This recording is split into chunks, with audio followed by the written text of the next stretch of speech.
Плющенко был прав. Российским фигуристкам необходимы перекаты перед Олимпиадой. Щербакова больше не та надежная спортсменка, какой мы ее привыкли видеть.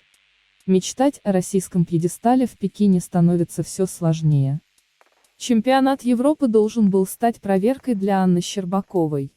После неудачи на чемпионате России ученице Тутберидзе необходимо было доказать, что она все-таки достойна Олимпиады. Для этого Ане нужно было предъявить 2 безупречных проката в Таллине, и все вопросы бы снялись.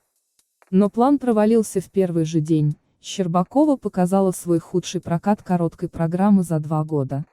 С Аней явно происходит что-то не то. Вместе со стабильностью ученицы Тутберидзе на глазах тают и мечты о полном пьедестале российских фигуристок на Олимпиаде. Результаты Ани по сезону выглядят неутешительно. В такой ситуации сложно не согласиться с Евгением Плющенко, который предложил провести перекаты между Щербаковой и Туктамышевой. Неужели олимпийский чемпион был прав? У российских фигуристок все меньше шансов на полный пьедестал на Олимпиаде. После триумфа наших девушек на чемпионате мира 2021 года практически никто не сомневался в том, что у России будет полный пьедестал и на Олимпиаде. Помимо Щербаковой, Туктамышевой и Трусовой, вступить в борьбу за Пекин должны были и недавние юниорки Валиева, Хромых и Усачева. Не собиралась сдаваться и Косторная, вернувшаяся к Тутберидзе. В российском фигурном катании сложилась уникальная ситуация. Сразу 7 фигуристок претендовали на поездку в Пекин. И не было никаких сомнений, отправь мы на Олимпиаду всех наших кандидаток, они бы и заняли первые 7 мест. Захватывая пьедесталы на этапах Гран-при, наши девушки это только подтверждали. Но по ходу сезона россиянок постепенно накрывала темная полоса. Несчастье произошло с Усачевой, получившей серьезную травму на Гран-при Японии. Затем из гонки выбыла Косторная из-за перелома кисти руки. Туктамышева провалила чемпионат России и заставила усомниться в своих амбициях в борьбе за Олимпиаду. Неудачно в Санкт-Петербурге выступила и Щербакова, показавшая, что она не железная. Но благодаря щедрым оценкам удержаться в тройке она смогла. Тем не менее судьба олимпийского пьедестала стала не такой уж и очевидной. Россиянки показали, что они не инопланетяне и им свойственно травмироваться и грубо ошибаться в самый неподходящий момент.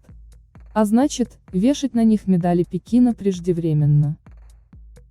Но надежда оставалась, ведь, несмотря ни на что, тройка на главные старты у нас собралась крепкая.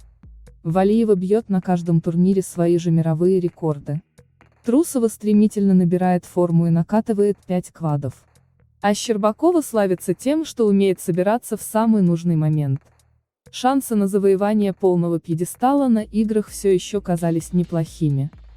Но на чемпионате Европы выяснилось, что одна из фигуристок все-таки потеряла свой главный козырь. Щербакова больше не такая стабильная и надежная, какой мы ее видели все эти годы. Аня переживает кризис, и с ней творится что-то не то, пора бы это признать. Щербакова не обходится без грубейших ошибок ни на одном турнире.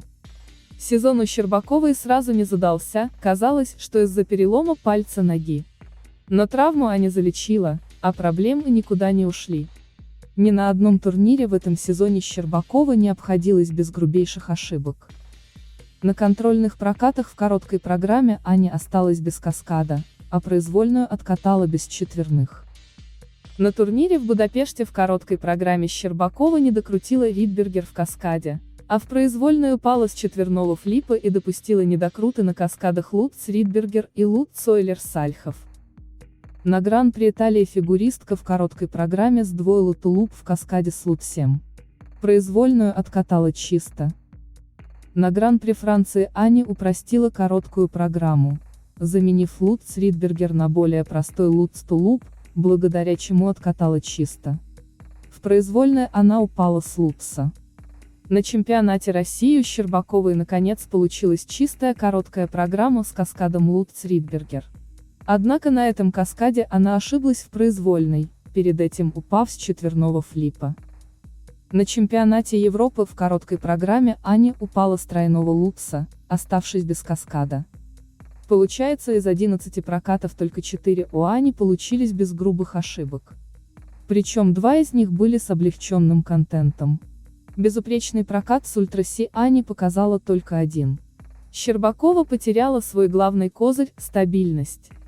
Если до этого сезона Аня была стойким оловянным солдатиком, который делает все, когда другие не могут, то в этом сезоне она очевидно сдала позиции.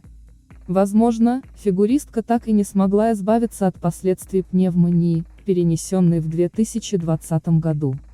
После болезни Щербакова стала менее выносливой и потеряла прежнюю легкость. Очевидно одно – с Аней творится что-то не то. И стоит ли отправлять ее в таком состоянии на Олимпиаду – большой вопрос.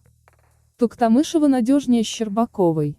Если Щербакова в этом сезоне выглядит слабейшей версией себя, то у Туктамышевой все наоборот. Так мощно, как в этом сезоне, Лиза не каталась еще никогда. Да, ученицу Мишина нельзя назвать супернадежной фигуристкой, у нее тоже бывают срывы. Но не такие частые, как у Щербаковой. По сезону Туктамышева шла куда стабильнее. На контрольных Лиза чисто откатала короткую программу, но в произвольной ей не удались 2 тройных акселя, из-за чего девушка осталась без каскада и был сорван тройной лутс. На этапе Кубка России Туктамышева сорвала триксель в короткой программе и с ошибкой исполнила этот элемент в произвольной. На турнире в Финляндии фигуристка безупречно исполнила короткую программу, а в произвольной допустила небольшой недокрут на акселе. На Гран-при Канады Лиза выдала идеальную короткую, а в произвольной чуть-чуть не докрутила флип. На Гран-при в Сочи Туктамышева снова выдала идеальную короткую, а в произвольной ошиблась на одном из акселей. На чемпионате России Лиза сорвала тройной аксель в короткой и сдвоила тулуп в каскаде. В произвольной фигуристка не докрутила один из тройных акселей. Итого из 12 прокатов у Лизы 4 идеальных, плюс 2 с негрубыми ошибками. С недокрутом на одном из прыжков в четверть, который не снижает стоимости элемента. Причем во всех этих прокатах был как минимум один безупречный тройной аксель. Хоть Лизу и нельзя назвать стабильной, она все-таки катается надежнее в этом сезоне, чем Щербакова. Очевидного преимущества у Ани перед Лизой нет. Разве что судьи оценивают ученицу Тутберидзе щедрее как действующую чемпионку мира. Бронза Щербаковой на чемпионате России не аргумент. Отборочный чемпионат России для обеих фигуристок сложился неудачно, ни одна из них не смогла показать свой максимум. При всем при этом Щербакова забралась на пьедестал, а Туктамышева стала только 7-й. В качестве аргумента этот факт и используют те, кто считает, что Аню нужно отправлять на Олимпиаду любой ценой. Традиционно состав сборной на Олимпиаду определяется по итогам чемпионата Европы. На турнире в Таллине Щербакова стартовала с провального проката, получив худшие баллы за 2 года. А это уже настораживает. Раз они в такой форме за 3 недели до Олимпиады, то стоит ли ее слепо отправлять в Пекин, или лучше дать шанс Туктамышевой? В такой ситуации сложно не согласиться с Евгением Плющенко, предложившим провести перекаты между двумя фигуристками. Аня и Лиза должны в честной борьбе решить, кто же из них больше достоин ехать на Олимпиаду, чтобы закрыть этот вопрос раз и навсегда. Иначе даже сложно представить, какой скандал возникнет, если Щербакова не оправдает ожиданий в Пекине.